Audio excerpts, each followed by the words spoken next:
Welcome back, everyone. We're diving deep today, and get this, it's all about mental strength. Oh, interesting. Yeah, and we're using this book, 13 Things Mentally Strong People Don't Do. By Amy Morin? Yeah, exactly. Oh, okay. You've probably heard of it, right? It's pretty popular.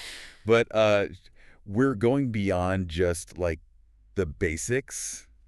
We really want to, like, pull out the good stuff. Awesome. So, are we gonna, get into the nitty-gritty of what makes people mentally strong? Yeah, and not just, like, what it is, but how we can actually use it. Actually apply it to our lives. That's the whole point, right? Totally. I'm all for that. Practical tips are the best. Okay, so Maureen, she's like, mental strength. It's not some magical thing you're born with. It's like skills. You can build them like a muscle. Makes sense. Like, you gotta train your brain, right? Yeah, exactly. Through like good habits and practice, Yeah. consistency, that kind of thing. So it's not just like, oh, I'm mentally weak or strong. It's something you can actually work on. Totally. Which is empowering, right? Like anyone can get better at it. Love that. So what are some of the things we should be doing, or rather not doing? Okay, so she dives into these 13 things, right? Don'ts for mentally strong people. Yeah. And we're going to go through them, but not just like list them off. We're going to like pick them apart. I like it. Get into the why and how. Exactly. Like, what's the big idea behind each don't, and how does that actually play out in, like, real life? That's where the real value is. Okay, so the first one, it's don't dwell on the past. And to illustrate, Maureen starts with this story about Gloria. Her adult daughter keeps moving back home, after breakups. Gloria's, like, feeling trapped. Oh, I've heard that one from friends before. It's tough for the parents. Totally. And Marina, she uses this specific story, but it's to make a bigger point. She's like, we all get stuck dwelling on the past, whether it's good or bad. Like we're replaying those memories over and over. Yeah, exactly. And it keeps us like in this loop. Yeah. Keeps us from actually moving on. So it's not just about letting go of the bad stuff. The good memories can hold us back too. Right. If we're constantly comparing the present to some perfect past, it can make us like unhappy with where we are now. That's so true. I've definitely been guilty of that, like thinking about the good old days. Totally. And, Maureen really gets this. She went through some tough stuff, losing her mom and then her husband, both really suddenly. Oh, wow. That's incredibly difficult. It is. And she talks about how, tempting it was to just, like, get lost in grief, to stay there. Yeah, I can imagine. To just shut down. But she realized staying there wouldn't change anything. Right. It wouldn't bring them back. And I think that's, like, the heart of this don't. Dwelling on the past, it can feel comforting, but it's not helpful. It's a distraction, right? It keeps you from actually dealing with the present. Exactly. So Maureen's like, recognize the cost of dwelling. Is it actually helping you, or is it holding you back? Like, really ask yourself that. That's a good question to ask. So then, okay, how do we actually stop dwelling? What can we do? Right, because it's easy to say don't dwell, but how do you actually make that happen? Well, she talks about, like, forgiveness, Hmm. but not in the, typical way. Oh, interesting. How so? It's not about saying what happened was okay. It's more about, like, letting go of that emotional grip it has on you. Ah, I see. So you can move on with your life. Yeah. It's about, like, shifting your perspective Huh. from feeling like a victim to, like, an empowered person. Taking back control. Exactly. Okay, ready for the next don't. Hit me with it. Don't give up after the first failure.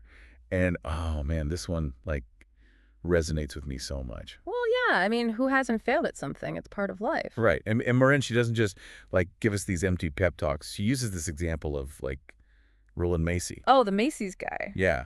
And get this, he had all these failed businesses before Macy's became, like, a thing. Imagine that. Wow, so he didn't just, strike gold on the first try. Nope. Multiple flops. It's kind of amazing to think about, right? Like, what if he had given up after the first one? Or the second? Or the fifth? There would be no Macy's Thanksgiving Day parade. Exactly. I think it shows how, like, failure, it's not the end. It can be a stepping stone. Okay, so it's like each failure teaches you something, helps you get closer to that eventual success. Yeah. It's about having a growth mindset, Yeah. like believing you can learn and get better from experience. So instead of seeing failure as a stop sign, it's more like a detour. Love that. A detour, yeah. And Morin also emphasizes, like, self-discipline, not just, like, trying harder, but being smarter about it. Okay, so analyzing what went wrong and figuring out how to avoid those same pitfalls next time. Yes, it's about, like, recognizing your weak spots and then making choices that set you up for success. So being proactive, not just reactive. Exactly. Mm. Okay, now this next one, It's kind of interesting, especially nowadays. Okay, let's hear it. Don't fear alone time. I feel like with social media and everything, being alone has gotten this like bad reputation. Yeah, you're supposed to be connected 24/7. Right. But Marin's like, hold on. Solitude is actually crucial for mental strength. There's a difference between loneliness and like choosing to be alone. I think I see what you mean. Like, one is being forced to be alone and feeling isolated, and the other is choosing to be alone and enjoying that time. Yes. She talks about this woman, Vanessa, who was terrified of silence, like constantly needed noise and activity. Does that sound familiar? Oh, yeah, I know a few people like that. Always got to have the TV on or be on their phone. Right. I used to think, like, if I was alone, I was doing something wrong. But Morin, she flips the script. She's like, there's all this research showing how good solitude is for you. Really? Like, how so? Well, it can reduce stress, help you focus better, even make you more creative. It's like giving your brain a break. Okay, actually makes a lot of sense. Like, if you're constantly bombarded with information and stimulation, your brain never gets a chance to rest. Right. And she gives some practical tips like turn off the TV, schedule, like a date with yourself, try meditation, stuff like that. So it's about intentionally carving out that alone time and getting comfortable being with yourself. Yeah. And it's not selfish. It's actually like an investment in your mental well-being. That's a good way to look at it. So, are you ready for another don't? Bring it on. This one's about entitlement. Don't feel the world owes you anything. Ooh, that's a good one. I think we all struggle with that sometimes. I know I do. It's so easy to get caught up in like comparing ourselves to others and feeling like we deserve certain things. But Morin's saying like that mentality sets us up for disappointment. Yeah, because life isn't always fair and you're not always going to get what you think you deserve. Right. And then we get resentful, and that's not helpful. She contrasts this with like inspiring stories. One about this woman, Sarah Robinson. She had a terminal illness, but instead of, focusing on what life owed her, she used her remaining time to build a house for cancer patients. Wow, that's incredible. It is, right? Talk about a different perspective. It really highlights how much power we have to choose our focus even in difficult circumstances. Exactly. And Morin's like, practice humility. Recognize that, you're not the center of the universe. And that there's always something you can give no matter what your situation is. Totally. Okay, this next one, it's so relevant to our culture today. Don't expect immediate results. Oh, yeah. Instant gratification is everywhere. Right. We want everything now. But Morin's like, real change, lasting change, it takes time and effort. Yeah. Rome wasn't built in a day. Exactly. She tells this story about Marcy, who thought therapy would, like, magically fix all her problems in a few sessions. And when it didn't, she was frustrated. Well, yeah. I mean, who hasn't felt that way? Like, you want a quick fix. Right. And Marin's saying a lot of that comes from, like, how we're bombarded with quick fixes in advertising and media. It sets us up to be disappointed when real life doesn't work that way. So it's like we need to reset our expectations. Understand that meaningful change takes consistent work. Yeah. Think about, like, New Year's resolutions. Something like 25% of people give up after, like, a week. Wow, that's a lot. It is. It's like we've lost the ability to be patient and work towards things. I get it. It's tough when you're surrounded by messages of instant results. Totally. So Maureen's advice is, like, set realistic expectations, break down those big goals into smaller steps, and, like, find healthy ways to deal with frustration. Because it's going to happen. Makes sense. So it's about having that long-term vision, but also being okay with the ups and downs along the way. Exactly. Okay, so we've covered 5 of the don'ts so far. Are you ready for more? Absolutely. Let's keep going. Okay, so more don'ts from Amy Morin's 13 Things Mentally Strong People Don't Do. I feel like we're really getting somewhere with these. It's not just about, like, what not to do, Yeah. right? It's about what to do instead. Yes, it's like trading bad habits for good ones. Habits that build mental strength. Exactly. Okay, so this one, don't waste time feeling sorry for yourself. Tough one. I think we all do that sometimes, right? Oh, yeah.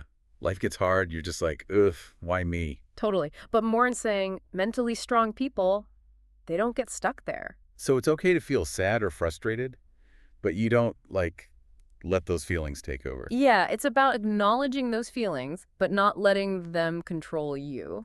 Okay, so how do we, like, actually do that? How do we move past those feelings? Well, Morin suggests asking yourself, like, empowering questions. Instead of why me, It's what can I learn from this? Oh, I like that. It shifts your focus. Yeah. Or like, how can I use this to get stronger? It's about taking action, not just wallowing. So it's about turning that negative energy into something positive. Exactly. Moving from like feeling like a victim to being proactive. Okay, I'm digging this. All right, next, don't.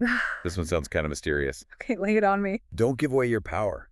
What does that even mean? It's about, like, how much we let other people affect us, their opinions, their actions, even just their presence. Oh, okay. Hmm. Like letting someone else's bad mood ruin your day. Yeah, or feeling like you have to constantly please someone, even if it makes you unhappy. Oh, yeah, I've been there. It's exhausting. Right.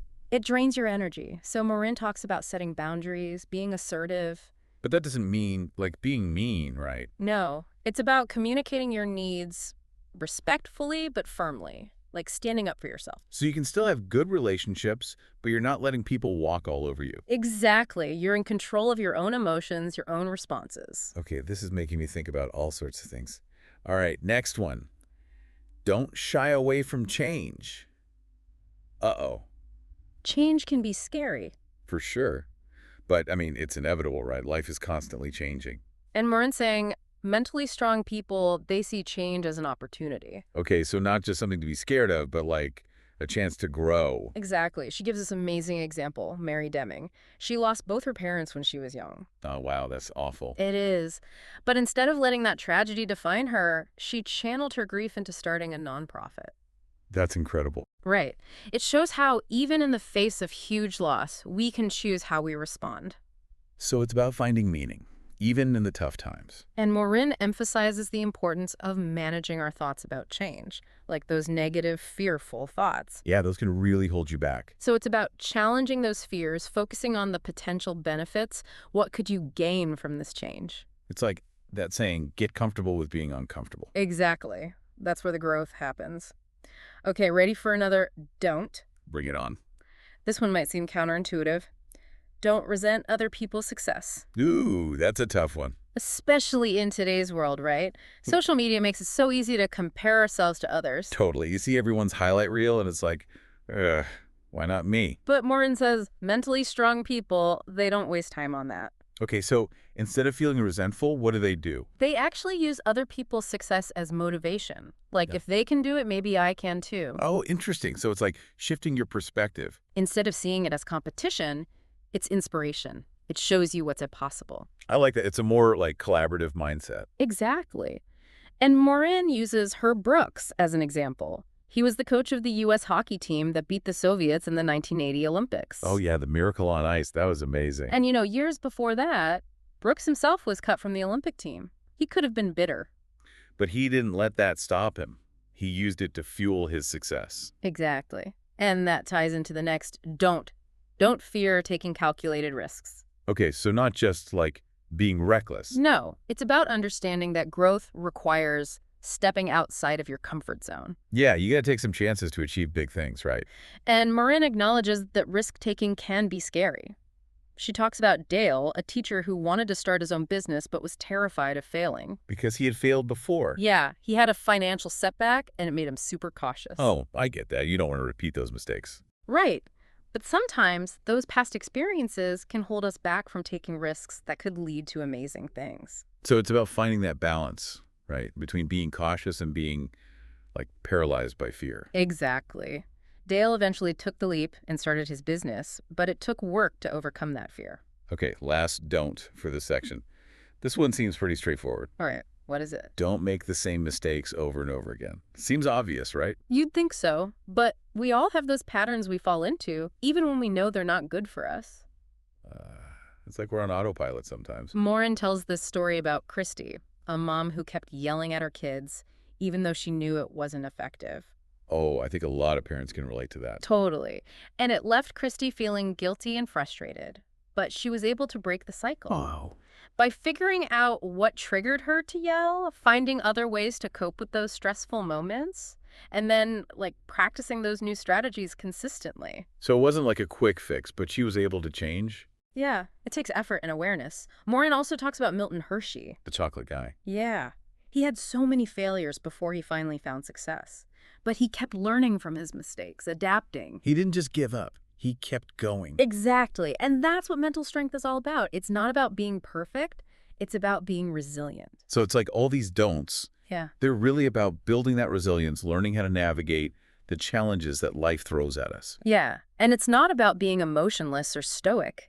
It's about having a positive outlook and developing those skills that help you thrive. And Morin's approach is so practical. It's not just theory. It's like, here's what you can actually do. Yeah, it's like we're, what's the word? Upgrading. Upgrading. Yeah. Like trading in those, bad habits for good ones. Yeah, like a mental makeover. Out with the self-doubt, in with the resilience and all that. Yes, exactly. Okay, so we've gone through a lot from Amy Morin's book, like a lot of don'ts. But as we wrap up, I'm wondering what's the big takeaway here? I think for me the big thing is it's about choice. Choice. Yeah, like you have the power to choose how you react to stuff, how you see yourself, even like how you interact with the world, you know? Okay, yeah. That's powerful. Not just letting life happen to you. Exactly. You're not a passenger, you're the one driving. I like that.